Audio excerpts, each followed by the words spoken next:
कभी कभी प्यार की दो बातें वो कमाल कर जाते हैं जो महीनों सालों की दवाइयाँ और ट्रीटमेंट नहीं कर पाते। साथियों, कुछ कहानी ऐसी होती है जो हमारी ज़िंदगी को बदल देती है। छोटी सी एक कहानी है। 5वीं कक्षा की आखिरी सेमेस्टर था। उस क्लास में एक टीचर मैम थी जिसका नाम था रेखा।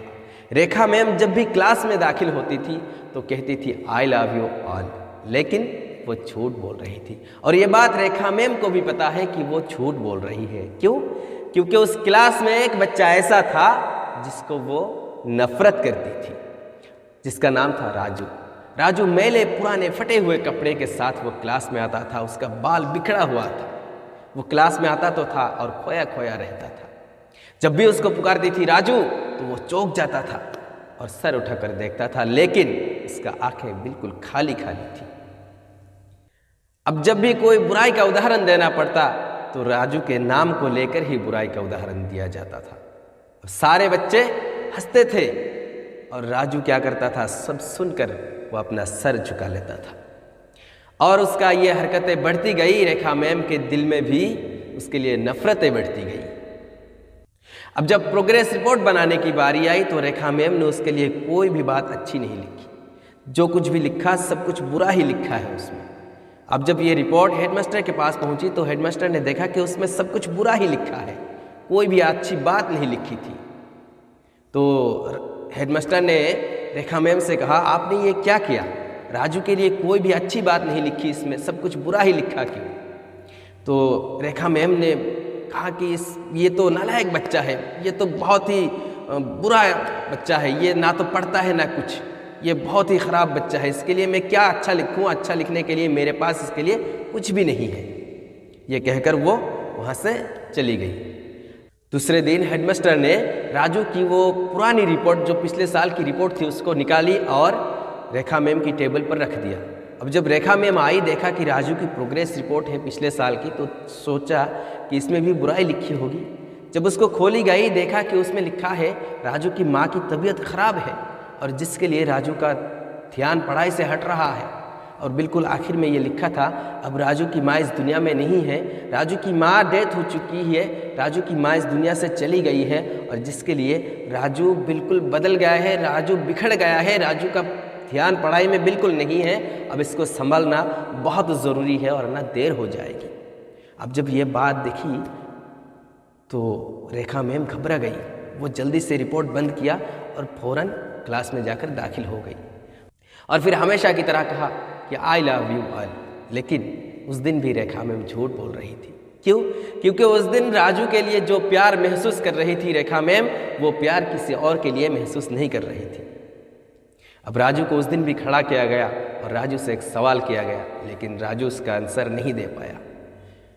अब राजू को पास बुलाई, उसके कंधे पर हाथ रखकर रेखा मैम ने उसको आंसर बता दिया और फिर उसको दोहराने के लिए कह दिया। जब राजू उसको दोहराया तो सारे बच्चों से कहा कि तुम इसके लिए तालियां बजाओ। तो सारे बच्चे तालियां बजाई और ये रोज़ का एक सिलसिला बन गया। अब राजू धीरे धीरे बदल रहा है, जैसा कि वो अंधेरे से कहीं वो रोशनी की तरफ आ रहा है। राजू ऐसे करते करते साल के आखिर तक बहुत बदल गया। अब साल के आखिर में सारे बच्चे रेखा मैम के लिए गिफ्ट लाया करते थे। अब राजू भी एक पुराने फटे हुए कपड़े के साथ लिपटा हुआ कुछ गिफ्ट लेकर टेबल पर रख दिया। जब रेखा मैम उस गिफ्ट को देखा कि ये राजू की ही गिफ्ट है तो फ़ौरन उसको खोली तो खोलने के बाद देखा उसके अंदर एक कंगन है जो फटी हुई थी, टूटी हुई थी। रेखा मैम ने जल्दी से उसको पहन लिया और उसमें एक इत्र की बोतल थी और उस बोतल में से थोड़ी सी इत्र अपने बदन पर लगा ली। राजू ने कहा कि मैम, आज मेरी माँ की खुशबू आपकी बदन से आ रही है, मेरी माँ की खुशबू आपकी बदन से आ रही है। उस दिन के बाद ना तो रेखा मैम राजू को भूल पाई और ना ही राजू रेखा मैम को भूल पाई। हमेशा हर साल राजू अपने मैम के लिए खत लिखा करता था, लेटर भेजा करता था और उसमें अपने बारे में बताया था। ऐसे करते करते राजू का अब शादी का वक्त आया तो राजू ने एक फ्लाइट टिकट के साथ रेखा मैम को लेटर भेजा, शादी के लिए इनवाइट किया। अब शादी के दिन वो राजू मंडप पर नहीं बैठ रहा था, सारे लोग हैरान हो गए थे कि आखिर राजू मंडप पर क्यों नहीं बैठ रहा है। कुछ देर बाद रेखा मैम वहाँ पहुँचती है तो वो कहता है कि देखो ये है मेरी माँ, तुमने कहा था ना कि मेरी माँ से मिलवाओ, मेरी माँ कहाँ है। यही है वो मेरी माँ जिसने मुझे दोबारा जीने की उम्मीद दी, जिसने मुझे दोबारा जीना सिखाया। आज अगर ये माँ नहीं होती तो आज मैं शायद ज़िंदा भी नहीं होता। आज अगर ये माँ नहीं होती शायद आज मैं इस मकाम तक भी नहीं पहुँचता। साथियों, ये कहानी सिर्फ एक गुरु और शिष्यों की कहानी नहीं है, बल्कि ये कहानी हमारी ज़िंदगी को बदलने वाली कहानी है। हम में से, हमारे आस पड़ोस में से कुछ लोग ऐसे हैं जो बुरे कदम उठाए हुए होते हैं, जो गलत कामों में मशगूल हैं। उनको संभालिए, उनको समझिए, उनकी परेशानियों को समझिए और उनको संभालने की कोशिश कीजिए, उनको बदलने की कोशिश कीजिए। हो सकता है आपकी एक बात से वो बदल जाए। तो चलिए मिलते हैं फिर दूसरे वीडियो में, तब तक के लिए गुड बाय।